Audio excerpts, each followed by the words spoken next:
Mr. Kip Sorensen, what's going on, brother? Not much. Wrapped up Halloween. I think Halloween is a measuring tool of a generation. How so? I couldn't help but go trick or treating and notice the difference of how I trick or treated as a kid versus how kids trick or treat today. Well, when I was a kid, my mom just said, go trick or treating and be home at like 9 or 10 or whatever it was. And then we were off to do our own thing. Yeah. Is that And yeah, I think the doing it solo is one right? aspect of it. The other one Right. was my objective was it was work. I got this I got this pillowcase. I got this amount of time, and my objective was one thing: to get as much candy as possible in that window of time. Is Like that different period. than kids these days? Yeah, like most kids are What's like, the, I'm done. And I'm like, wait, there's still free candy, like all throughout the entire day. It doesn't matter how cold it is. Like it's funny. you need to push through. Yeah, but part of the reason part of the reason is because everybody does the trunk or treats, so they don't need to work for it. They just go from like car to car to car to car to car, and then there's like candy, candy, candy. I love Halloween. I love the spookiness of it. I love that kids get to dress up. I like fall. It's my favorite season. I do not like the whole idea of like just go around and people give you shit. That seems like the dumbest thing ever. I don't like that aspect of it at all. So It's for you, consumerism at its finest. I see.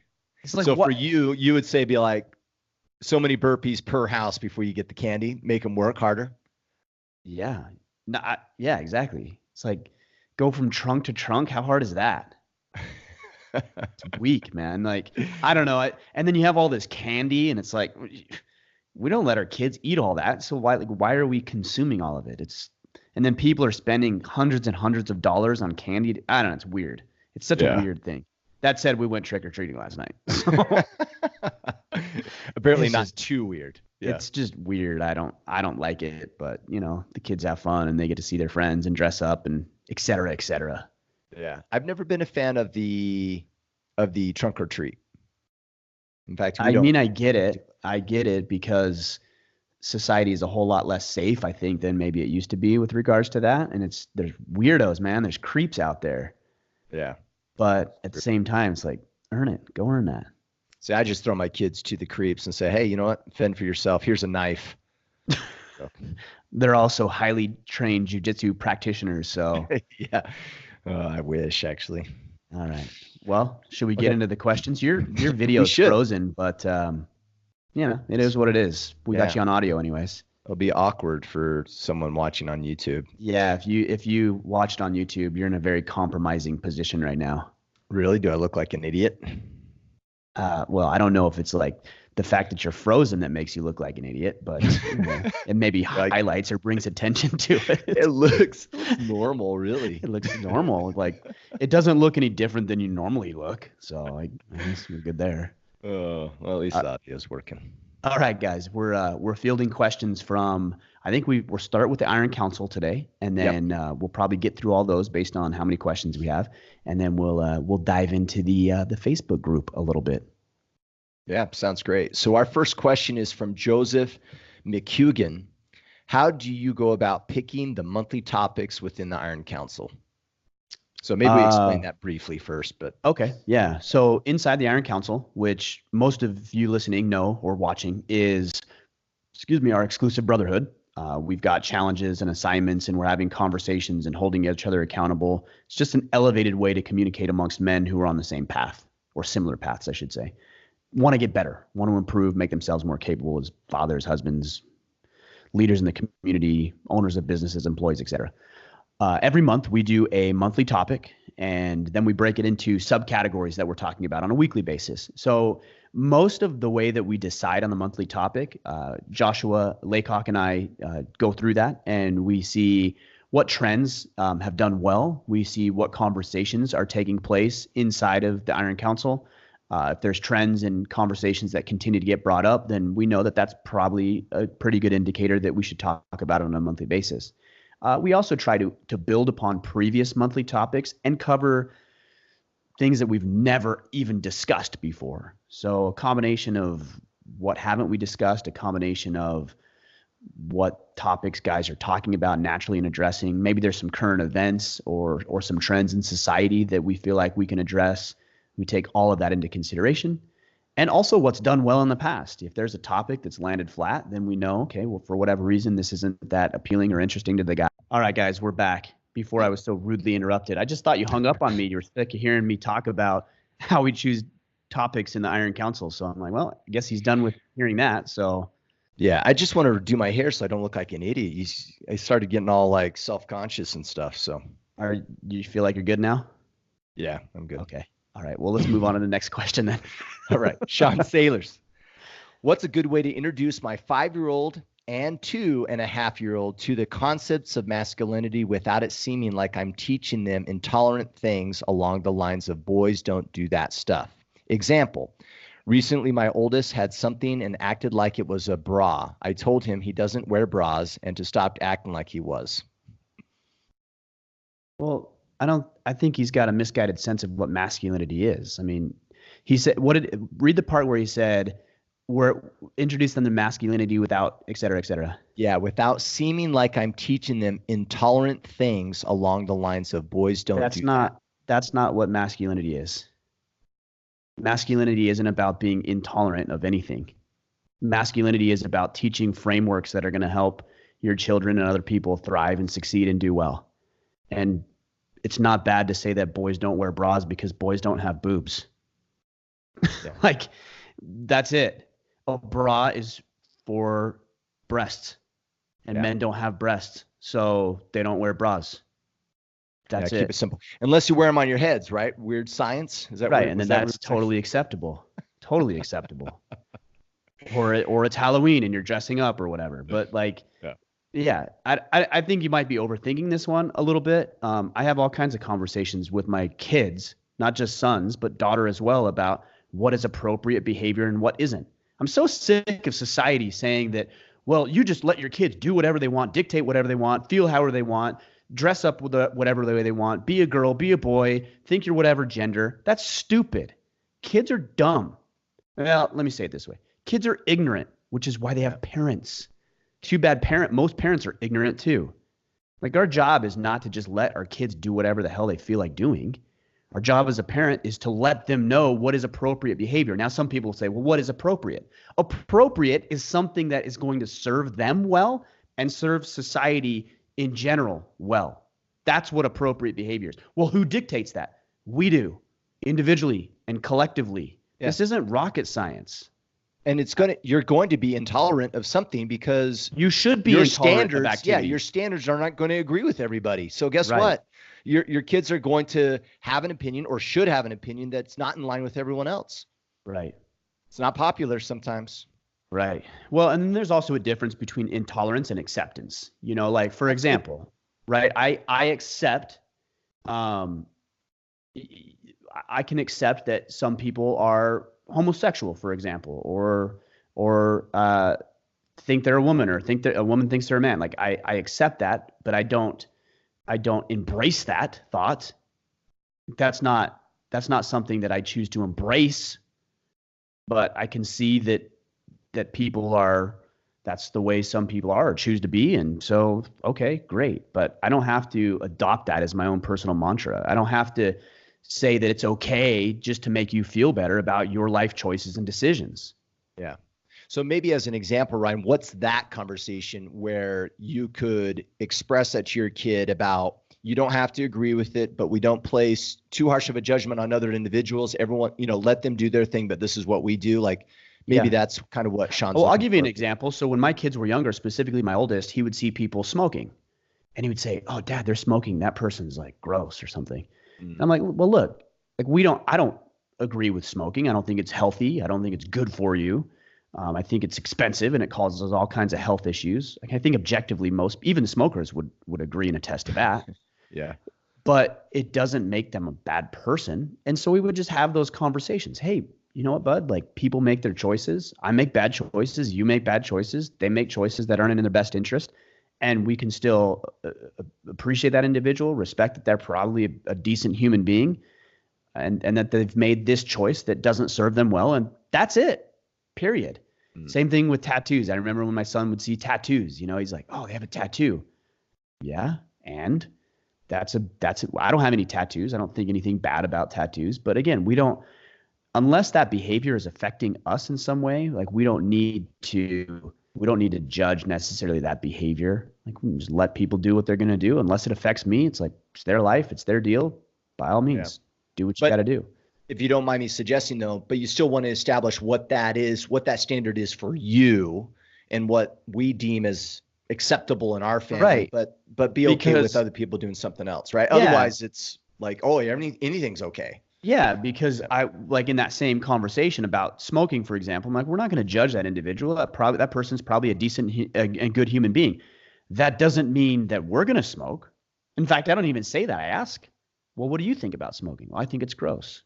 I do too. So, and those are the conversations we have, but we don't need to attach, unless there's certain behaviors, we would attach that to who the person is, right? But habits and things like that, no, I don't think so.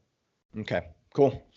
Bubba Downs, he actually has a Can I say one more thing? Yeah, I'm sorry for sure. about that. Yeah, no worries. I'm just thinking about this a little bit more. I mean, his kids are 2 and 5. Like, how much are you really going to have as far as a conversation goes?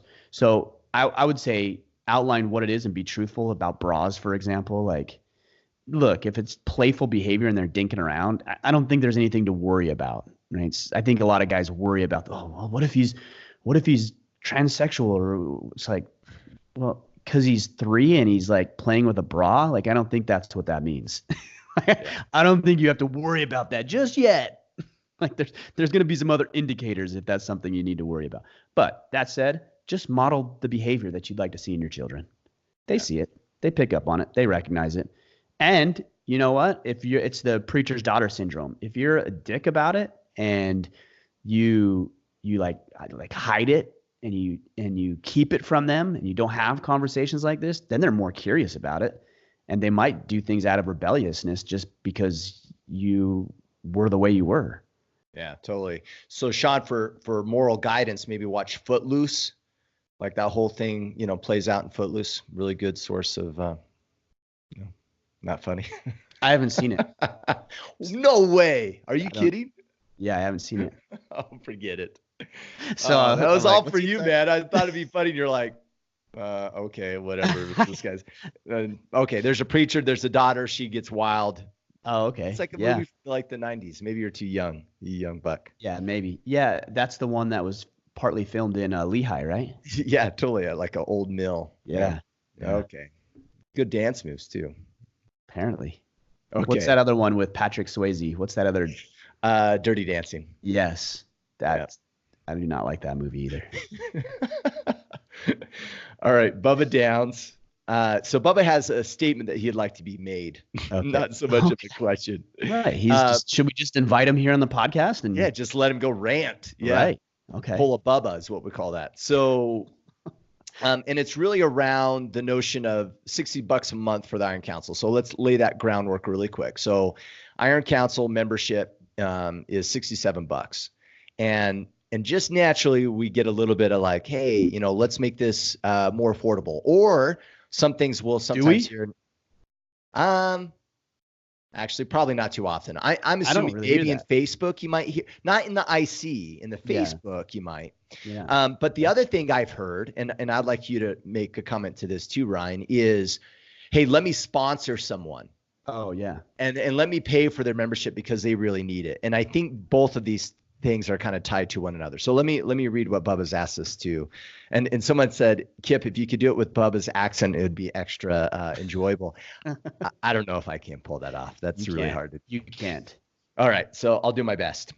If you don't believe you can pay for the Iron Council, then you are the guy that needs it most. Stop hiding behind your bullshit, get out of your comfort zone, and do the damn work.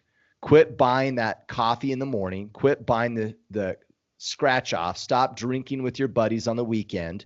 Stop hiding behind your money woes as though it was some kind of shield. Rant over. Enjoy the rest of the podcast. Bubba out. Well, there's a lot to unpack here. And those swear words are all quotes. Right. It wasn't you swearing. Nope. Okay. So there's a couple of different ways to take this. first we just have to assume that some people don't want to join the Iron Council, and that's fine. Yeah, stop getting mad at them, Bubba. Right. Like just because they're not going to invest to be a member of the Iron Council means that they're making an excuse. So let's just be clear about that. Some people don't need it, don't want it, don't see the value in it. So that's fine. I have no problem with that.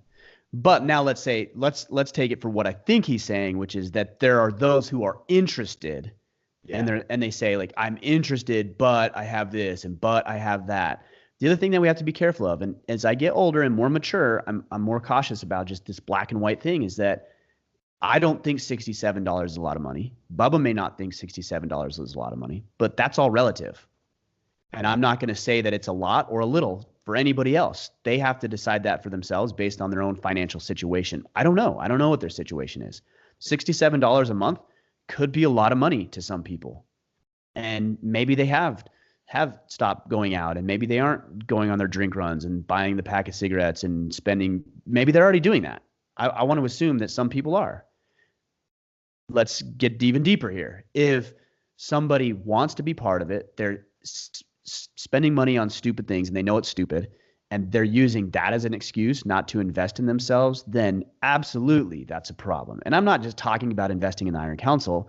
I'm talking about buying books, and I'm talking about going to conferences and purchasing courses and investing in things that they believe will serve them well. And I use the word invest very deliberately, because it's not about spending. We're not spending here. Technically, yes, I guess we are. But we're investing, which means that an investment will yield a return. And I believe inside the Iron Council that the return that will be yielded is significantly greater than the investment one makes with their money and their time. If you don't see that as being the case, or you don't think that's true, then yeah, don't join the Iron Council. I would say that would be a bad investment for you. But he's right to the degree that there's people who want to be part of the Iron Council and are spending money on stupid things and simultaneously complaining about not improving themselves. Yeah. Get off your butt, invest in yourself, do the work, like he said. Yeah. And there's always, and a lot of this relates to like time management too. It's almost like the same excuse. There's a lot of wasted I don't effort. have time or whatever. Right. It's like, yeah, you do. You have the time. Most people have the time. Most people have the money. They have all these reasons and excuses of why they can't. And that's just their scapegoat, where they don't want to accept the idea that, guess what? You have to buckle down and maybe do something hard, right? They'd much rather be a victim of some other circumstance than just deciding that they don't want to make the investment, that they're unwilling to. And that's fine, but say that. Yeah. It's better to tell yourself the truth. And the truth is not that I don't have time. The truth is I'm not going to make time to do that. That's why when people on the podcast have asked me about, are you going to start like with a traditional bow? I don't say I don't have time to do that. I say I'm not going to make extra time or carve out time out of my day to engage in that activity, because that's the truth. It's not that I don't have the time to do it. I got 24 hours a day that I could do it. But I don't choose to allocate any of the 24 hours a day towards that activity. And that is the truth. That's the more accurate statement. Yeah. So we've got to be very, very careful about BSing ourselves, because we're really, really good at it. Yeah. And we're so good at it that it's become conditioned and ingrained into the way that we communicate. And that's why it's important, I think, is it Jordan Peterson who says, be precise with your words. That's why. You need to be precise with your words so that you're A, communicating the right message to others, and B, not lying to yourself and not making excuses about things that you say you want to have in your life. Yeah. And a good example or a good exercise for everybody listening is just look at any scenario where someone invited you to something and your reply. In almost all cases, you'll say, oh, I can't, I have blah. Right. Well, that's not completely accurate. Right. That's not what you're saying. What you're saying is, this is a higher priority. I have a previous commitment or something like that. And I think there's huge power in being intentional with how we explain things. Well, you're doing it to hedge the blow, right? So if you invited me to something, Kip would be like, oh, I can't because I have this thing. Well, I might be actually doing that selflessly, right? Because I'm trying to spare your feelings. Yeah. But in the meantime, I'm lying. And ironically, are you sparing my feelings? No. I'm still going, that's a higher priority. And then depending on whether I agree with it being a higher priority or not, well, I'll feel that blow anyway. So it doesn't Right. matter what kind of language you used. You might as well have been intentional with it and accurate. One thing It's like that that one time you came to Utah and didn't come train, very similar. Exactly. And I told you why. I'm like, I'm going to do this instead. and I went and I thought, actually, I understand that. And that is a higher priority. Yes. Totally because you're a reasonable human being, but there's plenty of people who are not reasonable. And that's why people do that. One of the practices that I've tried to get very good at lately and just practice, because it's really hard, is people will reach out to me for either so that I can go on their podcast or they can come on our podcast. And I've really been intentional about, in my response back to them, simply saying, no, we will pass it this time. That's hard. Instead of coming up with an excuse like, no, like we're busy and I don't know. Like, no, thank you. But I appreciate the request. Send. That's really hard to do, but that's a good practice to get into, I think. Yeah, it's super tough. Yeah, don't come up with the excuses after. Yeah. Okay, so the other aspect of this, what would you say to individuals, guys that are in the Iron Council? They have good intentions. We've seen this all the time. Like I've even thought about this and maybe I even shouldn't bring this up because we haven't really talked about it, but we provide discounts if you're a vet or someone has a buddy and they want to sponsor them and have them a member of the IC. Why don't you talk to kind of your thoughts around that? Because that's very much related. And I think there's a lot of insights and opinions that you have there that might benefit. We don't allow sponsorships of outside members to come into the Iron Council.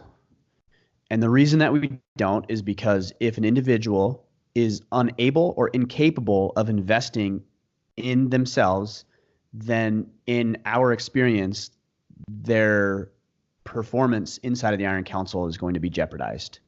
And it's not going to be beneficial for them. It's not going to be beneficial for the rest of the members. We're only as strong as our weakest link. And again, I realize some people are not in the financial position to do it. That's okay. You're not in the position to be a member of the Iron Council. I have no qualms about that at all. The reason that there's that barrier to entry of the $67 a month, which might be a little or might be a lot, depending on where you are, is to a degree we know at least you're willing to invest in yourself, and that says something about you. If you don't want to invest the $67, what makes me believe that you want to invest time into implementing what we're teaching about? If you can't invest the $67, you're strapped for time as it is because you're working and you're living paycheck to paycheck and you are incapable of investing time into doing the work inside the Iron Council. That's it. That's the only reason. Now, the exception that we make to that is that if there is an existing member of the Iron Council who has fallen upon maybe some financial hardship or whatever, and his team decides to sponsor him for anywhere from a month to 2-3 months, we will honor that request because that individual at least made an initial commitment to invest. He proved to his team and to us that he's willing to invest in himself, and what he's going through right now might be a temporary setback. I would not allow that and authorize that indefinitely, but for a period of 1 to 2, 3 months tops, yes, we would do that for an existing member of the Iron Council. Yeah. I would like to share an example of this. And I've mentioned this in the past, I believe, where when I first started doing jiu-jitsu, I was doing a punch pass, and I would go like 2, 3, 4 times a month max. It was enough to get beat up. And then when I moved to New York, I went into Vitor Shaolin's gym. I was told to go there. Like everyone told me, like, you got to train with Shaolin. So I went to Shaolin's, and the class was great. I was interested. I wanted to sign up. And I said, oh, do you have a punch pass?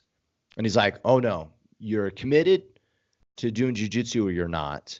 And the price tag is going to be X. And the amount was substantial, like way different than I was used to paying in Utah, right? Utah rates of jiu-jitsu membership versus New York or the gyms in Times Square area of Manhattan. It's going to be expensive. The difference, though, I trained all the time. All the time. Why? Because I had something on the line. I had a lot of money on the line, and I wasn't going to waste the time and the money and the resources I was putting into, this membership. So it forced me to get on the court because I made an investment. Same thing happens in the Iron Council. If guys are not, like, I would even argue, and maybe you would agree with this, Ryan, and not that we're doing this so no one freak out, but if you change Iron Council membership from 67 to, let's say, $200 a month, and then you waited 6 months, I would probably guess that the caliber and the commitment and the involvement of guys in the IC would be drastically different. Oh, I'm sure it would. I'm sure it would, have no doubt. In turn, the effectiveness of that community would be drastically different. It's really, really interesting how when you have a lot of stakes in the game and things change. Consulting is the same way. I laugh all the time where we are brought into a company to provide guidance and direction around business process and systems, and they 100% listen to us. Mm-hmm. They may have employees that have been telling them the same thing for the last 20 years, but they didn't consider those ideas. It's when they put money on the table, have a consultant come in, all of a sudden everyone's like, all ears, we better do what this guy tells us to do because we're throwing money into it. And perceived value for sure. Yeah, perceived value is so critical. And sorry for the sun for you guys that are watching on YouTube here. I'm getting annoying. The sun you is have like angelic glow to you today, Kip. Yeah, well, but you're getting more of a sun off your side of your head, which is, I don't know, equally kind of wow factor there. Okay. Josh Hubler, tricks for people you work with who are on the same level as you that do not take ownership of their mistakes or are hypocritical and patronizing. Is that your job? Same level as you, meaning equal worker, but they have this kind of mentality. So what? Cool. That means you'll get the promotion before them. Like, we get wrapped up into things that aren't really. That's not fair. Concern. Yeah. It just shouldn't be a concern of ours. So what? So some guy dinks off. Let's say worst case scenario, he gets a promotion before you and he's a slacker. Do you think slacking is the way to go then? No, you know that principally that working hard and being diligent and getting your job done and not shirking responsibility and not making excuses is inevitably going to pay off. This is all about the long game.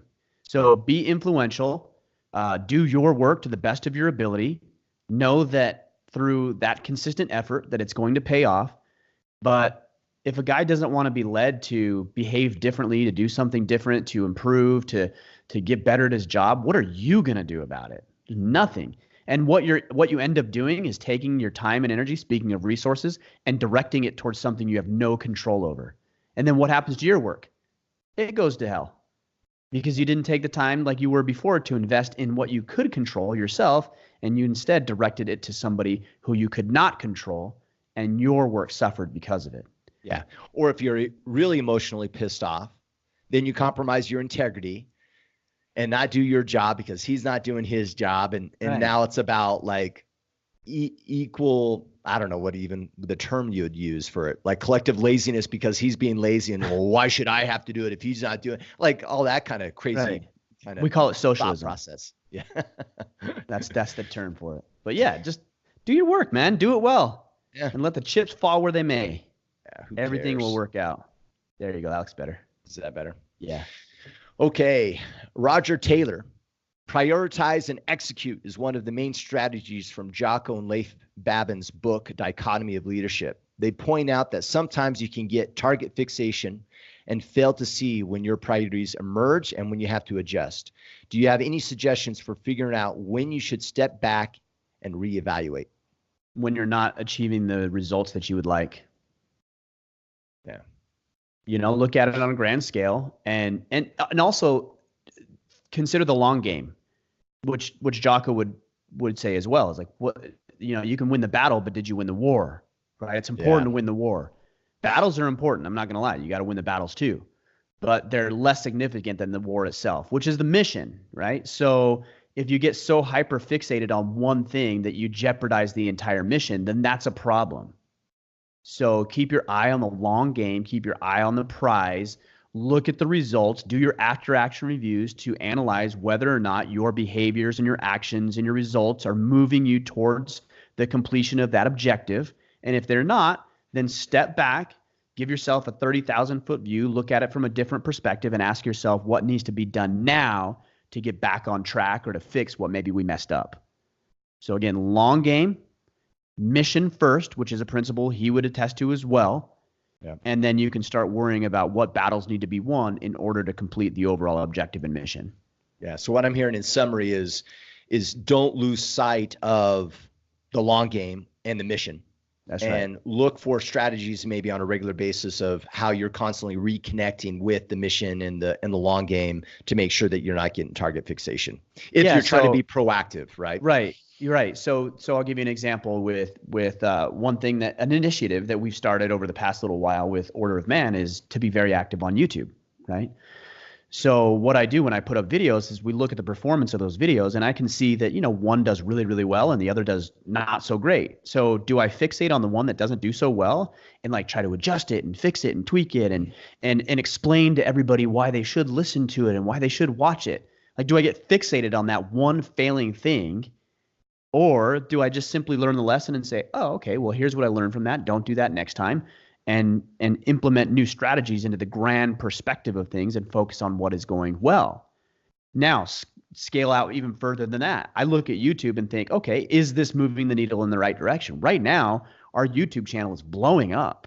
I mean, we're really close to 100,000 subscribers at this point, when I think 45 days ago-ish, somewhere right around there, we were at 42,000. So we've doubled in the last month and a half. Thanks, by the way, guys. Yes, we do appreciate the support over there for sure. I have to look at that and ask myself continually, is this something that is moving the overall objective and mission to where we want to go? Because if it isn't, then why would I pour my time, energy, resources into the thing that's not actually helping us produce results? I'm trying to think if there's something that we've done in the past that ended up being something that really didn't move the needle. I can't really think of anything. But I know there's been things, and they must have been minor because I can't think of them right offhand, that I'm like, oh, that didn't work. Yeah. That didn't help the objective. So cut ties, move on to something else. Yeah. But you have that main thing on the horizon that you're looking at. I have an example of this that I think is a little bit hard, and it's from a position of leadership within the organization in which I work, where it's really tempting to get in the weeds on a project. Mm-hmm. And let me just use the term that those projects are fires, right? Like, they're immediate and important. Stephen Covey, in his 4 quadrants, these are urgent and important items. But there's things that are important that are not urgent. And if I spend all my time in urgent and important, I will never touch the important and not urgent items. And eventually, when we don't address those items, fires and chaos will eventually ensue, right? Yes. If I'm in the trenches with my team and we're kicking ass and every project is a huge success and we're just doing an amazing job, then eventually all of a sudden I have a guy that goes, hey, I'm leaving the company and I'm going to somewhere else. Why? Because I feel undervalued, because you haven't stepped back and made sure that the culture was good, that the team environment was good, that these other things that also make my employment here highly rewarding, you didn't worry about those because you were so worried about the projects. Right. And so I have to constantly, because both are important. Both things are equally important, but sometimes I have to say, okay, I need to delegate for these urgent items so I can remove myself, or I have to accept the fact that, like, I don't have maybe control over it. I can't be on every project. I can't make sure every project is perfect. I have to trust my guys and let them move forward on those, so then that way I can step back and focus on the long game. Yeah. I mean, we saw this in the financial planning field all the time. I would meet with clients who had an underperforming portfolio, for example, and I would sit down and I'd look at their portfolio and analyze it and review it. And I'd say, this portfolio is very inefficient. It's an ineffective investment portfolio. And they're like, well, we know it's down 30% right now, 20%. We're just waiting till we get back to even to change it. It's like, that's a bad idea. What you're doing is you're chasing bad money with good. Yeah. Like rat race. Yeah. Right. And you just want to recoup. In the time that it takes you to recoup with an ineffective and inefficient portfolio, what if instead we put it into an effective portfolio? Could we actually get there in half the time, a third of the time? Maybe. So is it in your best interest to chase and pursue things that aren't working just to like force a square peg into a round hole? Of course not. And yet our emotions get in the way, egos too, right? Like, oh, Yeah. if this project fails, then I'm a failure. No, it just means that project failed. It didn't work. You're a failure if you allow it to define you and you keep chasing a project that isn't work. That's insanity. So Yeah. cut your ties, focus on the big picture, prioritize and execute, move on to things that are going to be more effective. Joel Garcia, a close friend of mine, struggles with his wife as she reams him out for not stepping up where he needs to. I have brought up how he can be more capable and more proactive man and sources that he can look into, but he dismisses it, thinking everybody is equal and that relationships are more about matching psychological profiles instead of the expectation of a man and a woman. I'd be crushed to see his family split. How do I help him or show him how to step up? Guys, we're not superheroes. Yeah. It's not your job to rescue everybody. And it won't work most of the time, by the way. It won't. In fact, they'll reject it. This goes back to what we were saying Yeah. earlier. The harder you push, the greater wedge you drive between him and you. Be an example. Be a shining beacon of what it means to be a man and how he shows up in his family and leads his wife and leads his children and engages in his community and grows within his business. And if he solicits you for advice or you feel like you have something to share, share it and then just let the chips fall where they may. The guy, you just said the guy's not interested. So knock it off. Yeah. Just continue to be the light. Now, if you have somebody who comes to you and says, Joel, you know, I see what you're doing in your business and your family, and I really admire and respect what you're doing. I'm having some struggles with my relationship. Would you mind giving me some advice? Of course. Engage with that individual. Help him. Like, tell him what you know. Give him books to read. Have him listen to the podcast. Invite him to join the Iron Council. All of these things. But if somebody's just proven they're not interested, then just be a friend. Like, you can be a friend to this guy without being his superhero.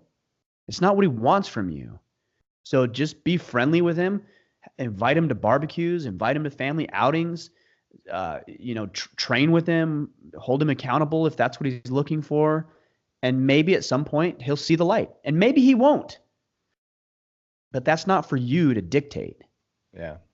And I do have to say this. I mean, I think Joel's question, and guys that struggle with this, Ryan, I think comes from a place of caring, right? I know it does. We want the best for these guys. So I totally get that. And that sucks. I mean, I've had guys in my life that I completely care for, that I want the best for them. And I've tried the same thing. And it sucks because you feel like you're leaving them behind. You see what's possible. You see the kind of man that they can become. You see their capability or opportunities that they can embrace to become better. But like you said, I mean, you can't force it. And it kind of stinks because you can see all you do is be a great example and provide some insights to your actions. Right. And then you ultimately have to step back and let them decide. And it's just tough. Yeah, it is. It's unfortunate, but it's not your battle. Yeah. It's an unfortunate situation. That's it. Yeah. Lighthouse. I mean, I call it this idea, this like the Superman syndrome. Like I see so many guys thinking, you know, they have these boyhood dreams of being a superhero and rescuing the damsel in distress and the people who were in bad situations. And then it's like they evolved, but they never grew out of that way of thinking. So now they're not like, I'm the actual superhero. They're just trying to run around and rescue everybody they possibly can. Cool. I can really appreciate your level of empathy and desire to help other people, but what if you poured all of that into people who actually wanted to be helped? Yeah. It's interesting, Ryan. Do you feel sometimes that the people that, I mean, if we use your superhero analogy here, that most people that you end up quote unquote rescuing are sometimes people that you don't even know. And those that do know you are the very ones that probably may not get as much influence. Does it make sense? Like, yeah, it's shocking. Like, since my involvement with the podcast and stuff, I'm constantly amazed of people I don't know reaching out and leaving comments and saying, you guys are changing my life or whatever. But yet my best buddy from, the last 15 years sees no value or is not even on the same page as me. Yeah, but again, that's not your responsibility. And I get that it's not, but it's just interesting that the guy that It I don't even is. know is influenced, right? I think what would be worse, well, part of the reason, Kip, that might be is because your buddy knows the 20-year-old version of yourself. Yeah, he knows the real Kip. Yeah. Right. So he knows the guy that used to drink or used to, get into trouble and get into fights and was inappropriate and immature, whatever. And I'm not saying Yeah, that's those are you, just but examples, just to right. clarify. Right. But that's the Kip he knew. So he's like, what's this guy going to tell me about what it means to be a man? Yeah. But somebody who listens to the podcast, they don't know my faults. They don't know your faults because we paint ourselves, let's be honest, in the best light we possibly can. And we try not to sometimes. We're like, hey, this is our opinion. We're not perfect. So right. We try to be real about who it is we are, but come on, let's be honest. Like, yeah, we buy microphones to improve the sound quality, and we make sure that what's behind us is painting the right picture. And I know you don't do that, but I do that. So it's like the people who listen to the podcast don't know us, and so therefore they don't know our faults. So they think we're better than we really are, and maybe in a way put us on a pedestal we don't belong. Yeah. I think the bigger travesty is when you're trying and you're out there and you're helping people and you have kids at home who don't even know you. Because that is your responsibility. Yeah. Right. So I see so many guys who get into business and they're doing good things and they're blowing up their businesses and they're creating jobs and they're helping people and they're serving a need, and yet their children don't know them. Like, shame on you. Yeah. You brought children into this world deliberately and intentionally, and now you're going to neglect them for your own selfish ambitions. Not good. Yeah. Reminds me of a quote or a statement that Jordan Peterson made about how being public servants and providing impact and change for other people, that you should have your own house taken care of first, that you are in no position to be providing value to other individuals if you haven't addressed that internally, or are working on it. Yeah, or at least working on it. And I like that analogy. I actually like that clarification that you just said. At least working out, or on the because path not even Jordan Peterson has everything locked down in his home. Exactly. And this is tough. I'm totally going off topic here, but hopefully it's valuable. That's what makes this tough. Even for me, for instance, I'll be completely vulnerable here. Asia and I got in a fight like last week or something, and it bothered me probably more than normal because I'm on this podcast with you and we talk about relationships and the importance of, how you show up at your home and to your wife and your kids. And it add more pressure to the fact of like, why in the hell are we having an argument? I should have my shit together. Like, it even made it a little bit more stressful for me because of this platform that I'm involved in versus if I wasn't. Mm-hmm. And it was really interesting. And I actually meant to bring it up and say, am I alone here? Do you see this for yourself as well sometimes? I don't ever fight with my wife, so because he's perfect and he has a perfect background right now on his on the webcam. Yeah, man, this is good. This is an added level of accountability for you and me. And she'll be quick. My wife will be quick to remind me when it's like, whoa, what would you tell the guys? Right. So it's good. It's uncomfortable at times, but it's certainly a level of accountability that I didn't expect when we started and launched Order of Man. Yeah, it's tough. And I would assume this shows up for guys that are battle team leaders within the Iron Council, right? We have There's members a pressure and we have of leaderships. Yeah. And when you're a battle team leader, it's like, hey, well, I can't be calling out a guy on the team saying, hey, why aren't you getting your physical activities in and working out if my diet sucks and I'm not hitting the gym? Like, right. That doesn't work. Well, I mean, we were talking about superheroes earlier. If you talk about, Spider-Man, and I think his uncle or whatever said, with great power comes great responsibility, right? So if you are in a leadership authority type position, then you have a responsibility to manage yourself. Yeah. And I think we've done podcasts over and over again about this, about fixing yourself first. Fix yourself first. Fix yourself first. Then you can start fixing the environment around you. Yeah. Cool. Understood. What else we got? All right. Nick Berger. I read an article recently regarding Maine becoming the 8th state to legalize death with dignity. Turning points on both sides and curious on both of your opinions. If a man has a diagnosis of a certain mental or physical scenario, is it noble to end his life, saving his family the financial caretaking burden, or is he cheating them out of the life-changing experience of watching a loved one fight until the ultimate main event? We do not find it ethical to let animals suffer, yet we take different stances on humans. Also, Ryan, do you feel pressured to buy a Subaru to fit in with all the other Mainers? Do Mainers have Subarus? I don't know. I haven't noticed any. Well, of course, we treat humans different than animals. Humans are more valuable than animals are. That'll make people mad, but that's the truth. So yes, of course, we treat them differently. I'm trying to think if death with dignity. I wouldn't participate in that. I don't know if I have an opinion because I really don't know much about it on whether or not it's ethical or moral or legal or whatever. But I don't know that I would participate in it. I'm trying to think of like in my own personal circumstance, like the most difficult circumstance. If my wife was in that situation, I wouldn't do that. Now, if she was being maintained on life support and there was very little possibility, if any, that she would ever recover from that, then she has expressly told me that she doesn't want to live on life support. That's not me doing any death with dignity type thing. That's just me not keeping her alive through artificial means. But I also have an internal perspective on our experience of consciousness and being alive, right? So like this isn't not just about life. Yeah. Right. So my thought is that I'm not going to participate in taking somebody's life because it's challenging in some way, but I'll leave that for you to decide if it is or not. Yeah. It's interesting though. Like I see where Nick is coming from. I do too. Here's my take. What lesson would you be robbing yourself from through pulling the plug early and not dealing and pushing through until ultimate death? Well, I think there's a difference. I think we better distinguish because we're not talking about pulling the plug. Yeah, I thought about it once I said that word. I shouldn't have used that analogy, but you know what I mean? I know what you're saying. I just want to make sure we make that distinction. Whatever experience it is, right? There's some value to that, right? Like you could become even a better person through that experience right before death.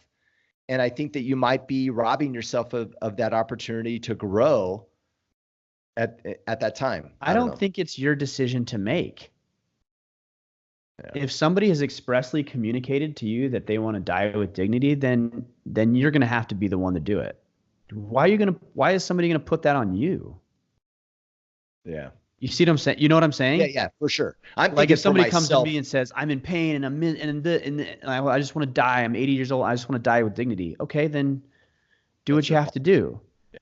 But why would you put that on somebody else's shoulders? That's not their responsibility. It's not even their place. But I'm thinking for the individual that might be tempted to say, hey, I want to die with dignity, that individual has an opportunity to still learn and grow and progress as an individual if they're willing to drudge through the suffering that might exist for them. Yeah, but I think they're probably in a lot of ways doing it for selfless reasons as well, like to spare their family the heartache of what they're going to experience. I mean, there's so much here that it's not like, yes, that's good, or no, that's bad. It's like, I don't know, like it's just an interesting philosophical question, and on the surface, I would choose not to engage in that, but I'd have to think on it a whole lot more. Yeah. And Ryan's going to sell his truck for a Subaru. False. Jason Clark. I did get some new snow tires though. You're ready. Hey, I bet it's colder in Utah than it is there. It was 69 degrees yesterday out here. Yeah, it was like 30 yesterday. Right. Oh, it was brutal. All these Jason people said it was going to be cold in Maine. I'm like, what are you talking about? Whatever. Ryan's still going for a morning swim. That's right, man. Jason Clark, I believe it would be valuable to discuss the timeline it's taking you both to make the changes you've set out via your battle plan. Reiterate that significant change takes significant consistency and significant time. Yeah, I was on the phone with Jason the other day, and he actually talked to me about this, and I thought it was really valuable because, and I made a Facebook and an Instagram post about how long it's taken me. I've been on this path specifically for for 10 years. Like this path that I'm on for 10 years, and it's taken me to get to where I am today. I still have a long way to go, but you're saying a general path of becoming a better man is what a you're saying. deliberate path, I should say. I see. Okay. Right? It's like deliberately, okay, how do I improve myself as a father, as a husband, a community leader, a business owner? How do I improve my abilities to do that? For 10 years. And again, still got a long ways to go. We spend decades, 10, 20, 30, 50, 60 years getting ourselves, I should say, behaving ourselves into a certain circumstance, our life. And when you want to change, you want it to happen overnight. Right? Like I used to be this individual. Now I don't want to be that individual anymore. So I'm going to do these things for 2 weeks and then I'll be better. No, man. Decades of abuse and struggle and pain and making the wrong choices and immorality and all of the other things that you want to fight against, that takes years of cleanup too. Yeah. So you're going to have to really exert yourself over long and sustained periods of time. This is not like 90-day abs. This is like, what are you going to do for the rest of your life to change who you are, to remedy and rectify the man that you used to be?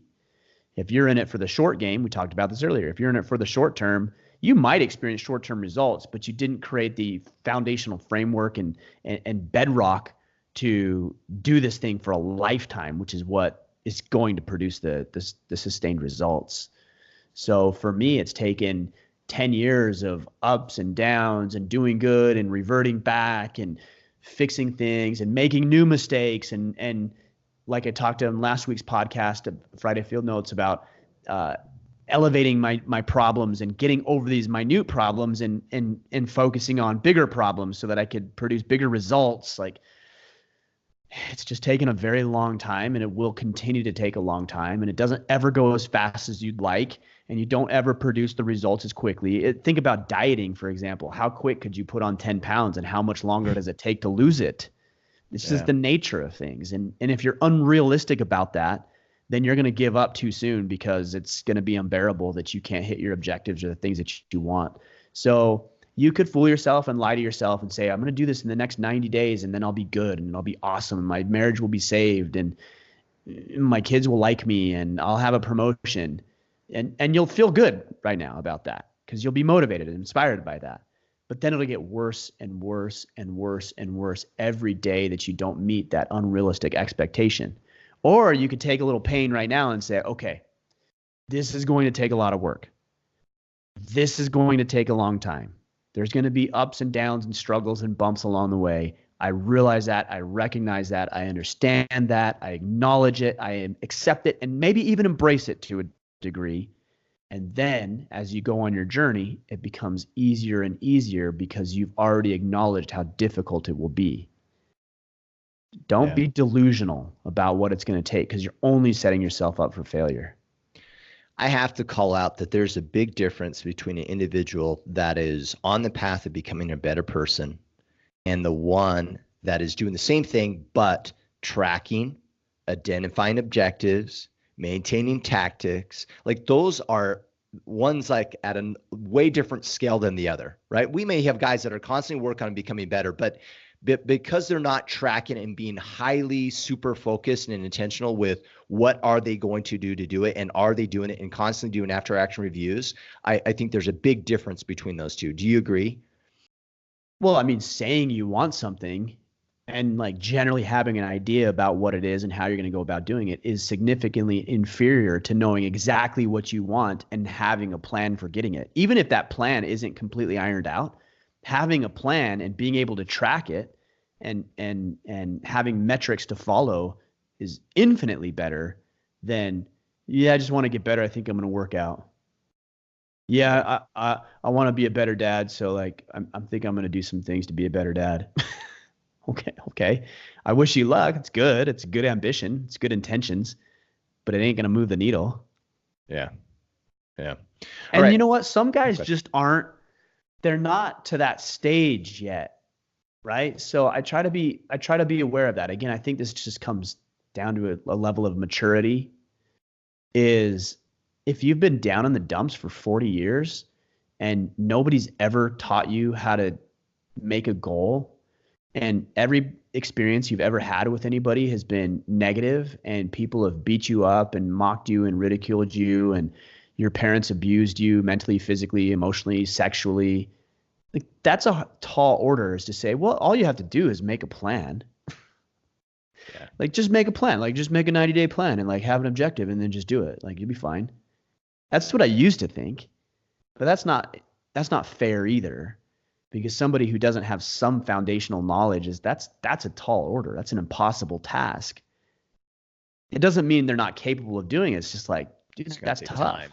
Right. Yeah. And exposure to good sources of information and good people, and you have to build that framework before you can move on to the next step and the next step and the next step and the next step. So this is a constant process of evolution. That's why I talked about on that podcast is evolving your problems. Your problems right now might be that you came from an abusive home and you're just trying to figure out how to get a job, or you were in prison for the last decade and now you're a felon, a convicted felon, and you can't secure employment anywhere. Legitimate. That's a problem. Yeah. But that isn't, you're not going to go from that to solving world hunger. So your problem right now is, okay, how do I secure a job? Okay, well, maybe you're going to have to take a more menial work. Maybe you're going to have to make less money, right? There's all kinds of things that you could do. Now, okay, well, I got that. Now get a promotion within there, or start a little side business over here and see if you can grow that, where your conviction status isn't as important. And so you start to elevate your problems, but you have to solve the problem in front of you first before you move to the next complex problem. Copy. All right, we're going to jump into our questions that were actually, you know what I'm thinking, Kip, what we'll do today, because we're bumping up on that hour mark. Okay. I think what we'll do is we'll save that for next week, and we'll get right into the Facebook questions. So these were all Iron Council questions today. We got through all of those as well, at least. Sir. Okay. Yep. I think we should do that, and then we'll do the Facebook questions next week. Sounds good. So on that note, the questions, obviously, Iron Council came from our exclusive brotherhood, the Iron Council. To learn more about that, that's orderofman.com/Iron Council. And then the questions that we'll cover next week is from our Facebook group, facebook.com/group/Order of Man. It's a private group, so you'll have to go in and request access, but please join us there if you haven't already. And of course, if we like your name and profile pic, then we'll invite you in. If we don't, we won't. And then if you're an idiot and you post stupid questions, we'll kick you out. That's just how the way it goes. So be ready. Don't be an idiot. Right? Am I wrong? I don't know if it's idiot, but I think one of the rules is don't be a dick. I think that is actually one of the official rules in the Facebook group, which is really interesting because there's plenty of men in there who can't follow a simple rule like that. But we do our best to keep it civil and keep it relevant. Yeah. But there's a lot of guys in there, so it is a task. Well, we have a good team helping us out. Yeah, for sure. All right, so we have the Legacy event next year, June 11th through the 14th. To learn more, that's orderofman.com/legacy. This is a father and young man event through the ages of 8 through 15. It's an amazing experience, one of our favorites now. I would even say over Uprising. I get more value out of it. It's way better than Uprising. It's so cool. It is. Uprising has its place. No doubt. It's just not as rewarding or fulfilling as the Legacy event. Yeah. So if you have a young man that you want to kind of experience a little bit of a rites of passage and what it means to be a man and to be pushed and to have a weekend of growth, learn more at orderofman.com/legacy. And of course, you guys can support the podcast by subscribing to the actual podcast itself or the YouTube channel, or represent and look good at the same time by going to the store at store.orderofman.com and get your guys' shirts, hats, wallets. Are there wallets left? I joke around with my kids. You'll like this. I tell the boys, I'm like, man, I just got extra money. And they're like, what do you mean? I'm like, I held my wallet up and it said Order of Man, and an extra 20 came out of the ATM. And then, Perfect. and then I go through the drive-through and I'm like, they're like, oh, that will be so-and-so. And I pull the card out and I hold my wallet up as I give them the card. And I'm like, Right. And they see? give you a discount. Discounts. Yeah. So there's built-in discounts everywhere you go. You just flash that. Don't flash say that, man. Somebody will actually hold me to that. There's a lot of people who, How cool would it be that you do it one time and someone goes, hey, order man, and they actually do give you a discount because they listen to the podcast. Well, we should try that. One of the challenges we did in the Iron Council a long time ago is I think we were doing communication or negotiation was the topic. And the challenge was for the day or for the week to ask for a discount at every place you spent money. Just to get uncomfortable. Yep. Was the idea. Yeah. So it's like, if you went to buy clothes, like, hey, do you have a discount? If you went to McDonald's and got a McMuffin or whatever, hey, do you have any discounts that you can apply to that? And you had to ask for a discount wherever you went. And a lot of people got a lot of discounts they didn't expect they would. That's funny. That's awesome. really funny. Hey, speaking of, go ahead. No, you're good. No, it was a funny story. It just reminds me of my daughters. They're so oblivious to things and they get discounts and free objects on the regular basis. Like people are like, oh, they're so cute. And they give them stuff. Oh yeah. And we went skiing. We come down to the lodge. They get in the line for food. Like them and their like two little friends. And they just go through the whole line and they get to the thing and they're like, that'll be so much money. And they're like, oh, we don't have money. Did they get it? Yeah. And they're like, go ahead, sit down. I'm like, what? That's awesome. They just got in line and just asked for some chow, get a burger and fries. And they're like, oh, we didn't realize it cost something. Super funny. Women learning to work the system. I know, totally. All right, check these out. We're speaking of clothes. Kip, you're going to like these. Can you see these? I saw a post. I'm showing you my underwear. Those of you guys who want to know what my underwear look like, you can go to YouTube. But Origin, them. I can contest. I am not wearing them, however, so you're safe. Origin just came out with what they call under gear, and here's a pair. I've got 4 pair over there. Here's the We the People one, I believe this is, or Don't Tread on Me. I can't remember what it says on it. What is it? Oh, right to keep and bear arms. That's what it says. Yeah. Right to keep and bear arms. It's pretty sweet. Anyways, you can check that out.